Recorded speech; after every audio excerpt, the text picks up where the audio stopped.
Assalamualaikum warahmatullahi wabarakatuh. Sahabat-sahabat suci yang dirahmati Allah.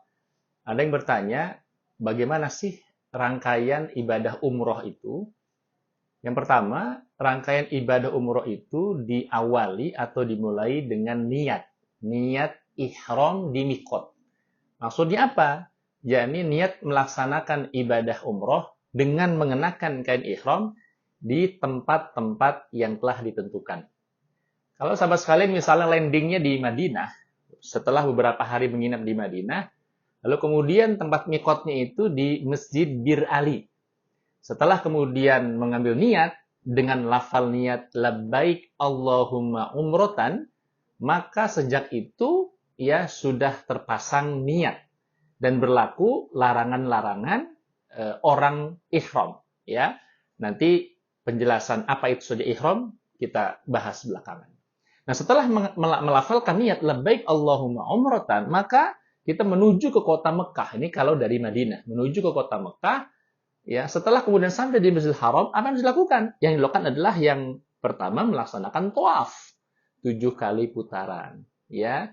Diawali dari sudut Hajar Aswad, ya, dengan mengucapkan bismillah Allahu akbar, lalu kemudian kita berkeliling, ya, 1 putaran, 2 putaran, 3 putaran, 4 sampai kemudian 7 putaran. Selesai kemudian di Hajar Aswad.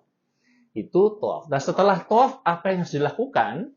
Berikutnya adalah menuju tempat sa'i, ya, yakni mas'ah, Safa dan Marwah untuk melaksanakan sa'i yang berlari-lari kecil antara Bukit Safa dan Bukit Marwah.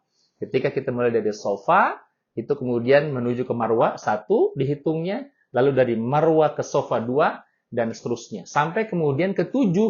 Jadi ketika kita mulai dari Safa ke Marwah, lalu nanti akan berakhir yang ke-7 adalah di Marwah. Ya. Nah, setelah selesai sa'i, apa yang dilakukan? Yakni tahallul. Tahallul itu artinya menghalalkan apa yang menjadi larangan-larangan ihram. Ya.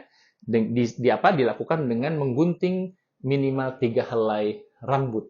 Setelah itu berapa larangan ihram seperti misalnya mengenakan wangi-wangian atau kemudian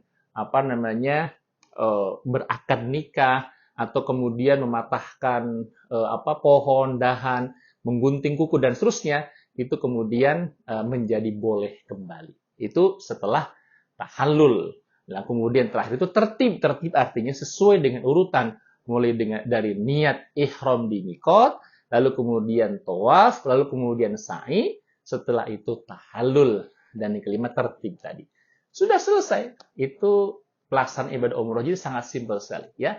Mudah-mudahan sahabat sekalian bisa bergerak ya berikutnya untuk melaksanakan ibadah umroh. Assalamualaikum warahmatullahi wabarakatuh.